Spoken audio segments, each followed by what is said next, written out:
네, 안녕하세요. 중학교 2학년 과학 6단원 물질의 특성에서 이번 시간에는 밀도에 대해서 한번 알아보도록 하겠습니다. 밀도라고 하는 것은요, 어떤 물질의 어떤 빽빽한 정도를 나타내는 물리량이 되겠습니다.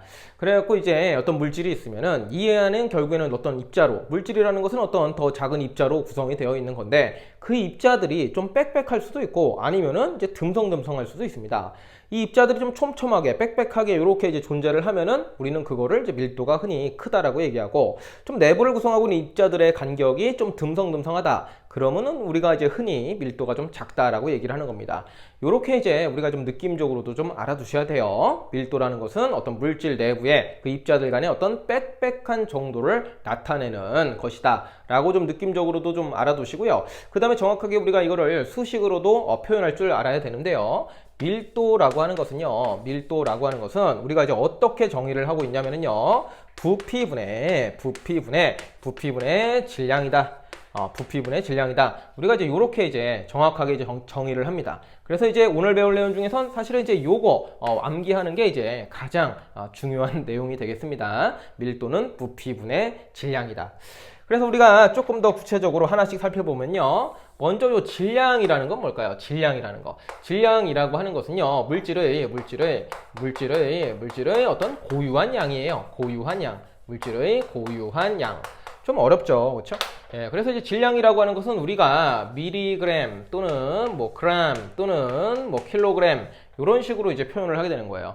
그렇죠? 그래서 이제 고유한 양이기 때문에 이 질량이라는 값은요, 뭐 지구에서 예를 들어서 뭐 60kg 사람이 있다고 해봅시다. 근데 이 사람이 이제 뭐 달에 갔어요. 그럼 달에 가도 질량은 변한다 안 변한다요? 예, 변하지 않는다라는 거예요. 그래서 이제 질량이라고 하는 것은 고유한 양이기 때문에 지구에 있든 달에 가든 저기 뭐 목성에 가든 저기 우주 한복판에 있든 변하지 않는 거예요. 60kg인 사람은 계속 60kg이에요. 어딜 가든. 그렇게 해서 이제 고유한 양이다 라는 거 좀 알아두시고, 미리그램, 그램, 킬로그램 이렇게 좀 쓴다라는 거까지 기억해 주시면 되겠습니다. 그 다음에 이제 이런 거를 이제 어떻게 우리가 이제 측정을 하냐면은요, 뭐 전자저울이라든지 아니면은 이제 윗접시 저울이라든지 아니면은 또 이제 뭐 양팔 저울 이런 걸로다가 우리가 측정을 해요. 양팔 저울.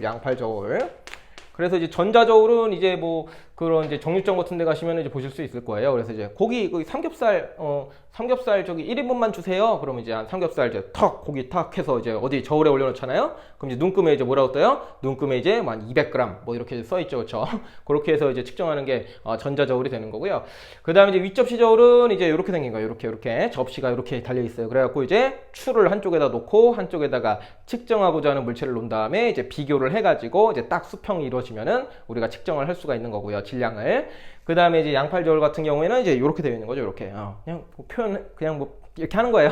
약간 이렇게 해서 여기 접시 달려 있는 거 있잖아요, 그렇죠? 이렇게 삐삐 되는 게 있는데 여기다가 또 뭐 추 하나 매달고 물체 매달고 해가지고 또 수평 맞춰가지고 우리가 질량 측정하는 거를 양팔 저울이라고 합니다. 그래서 윗접시 저울이고요. 그 다음에 이제 요거는 이제 양팔 저울이 되는 거예요.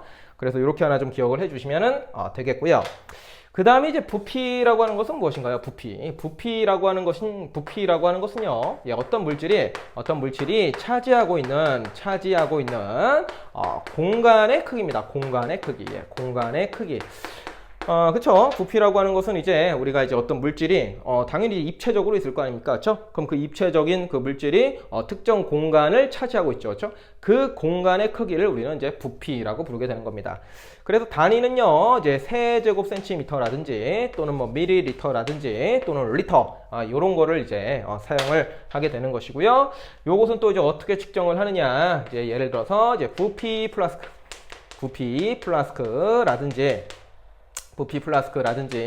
아니면은 이제 피펫이라든지 또는 눈금 실린더를 이용을 해가지고 우리가 이제 부피를 측정을 합니다. 부피 플라스크는 이제 밑에가 이제 둥글게 생긴 거, 약간 호리병처럼 생긴 거죠. 이렇게 생긴 거고요. 그 다음에 이제 눈금 실린더 같은 경우에는 이제 쭉 이제 유리관, 끼일달한 유리관처럼 생긴 거가 되는 거고, 이제 요걸 이용해서 많이 해요.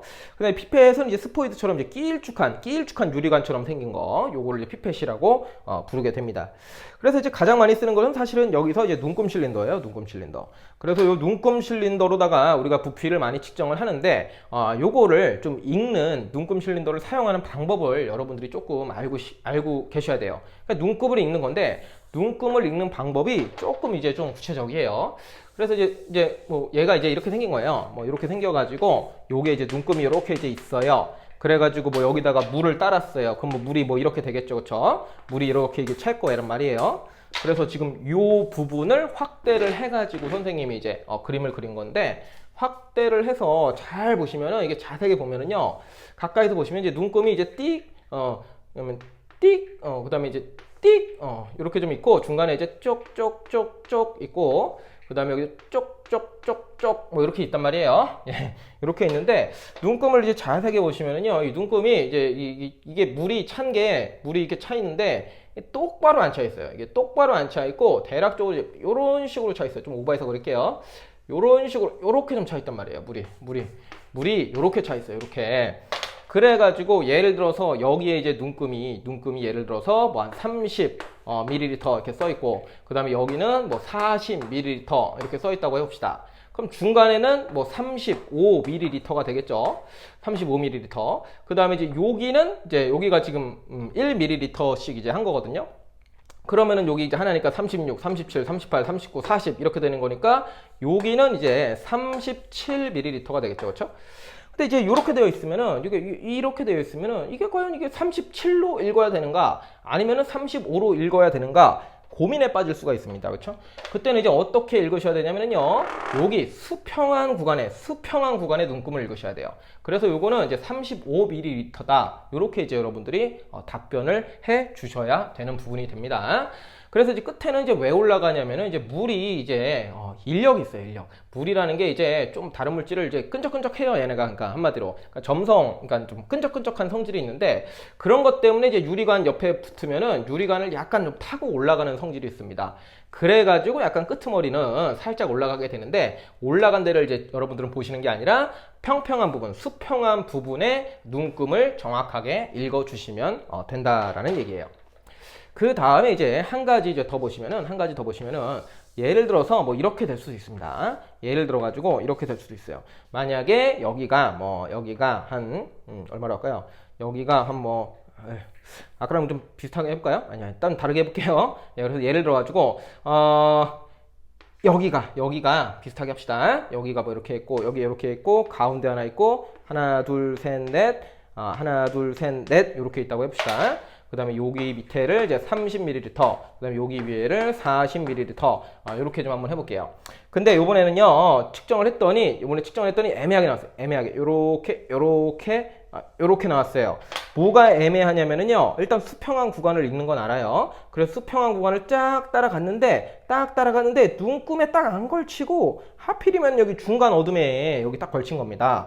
그러니까 여기 가운데는 35ml인 건 알아요. 그 다음에 여기는 36ml인 건 알아요. 근데 눈금에 정확하게는 안 찍혔어요. 그쵸? 그랬을 때는 이제 어떻게 하느냐, 규칙 중에 하나가 이 최소 눈금의 10분의 1까지는 눈대중으로 측정하는 규칙이 있습니다. 그래서 이제 중간쯤에 있으면은요, 눈금 중간쯤에 있으면은 대략적으로 한 35.5ml다. 이렇게 이제 읽어주시면 돼요. 그래서 이제 최소 눈금의 10분의 1까지는 여러분이 눈대중으로 이렇게 이제 소수점 부분은 답변을 하시면 되겠습니다. 요게 이제 눈금 실린더의 어떤 측정 방법이 되겠어요. 그래갖고 이번 시간에는 이제 밀도에 대해서 기본적인 정의하고, 그 다음에 이제 부피를 측정하는 방법에 대해서 조금 주의 깊게 좀 살펴봤고요. 기본적으로 일단은 조식을 좀 암기하신 상태에서 그 다음에 이제 밀도를 측정하는 강의까지 이어서 시청해 주시면 좋겠습니다. 이번 수업은 여기까지 하도록 하죠.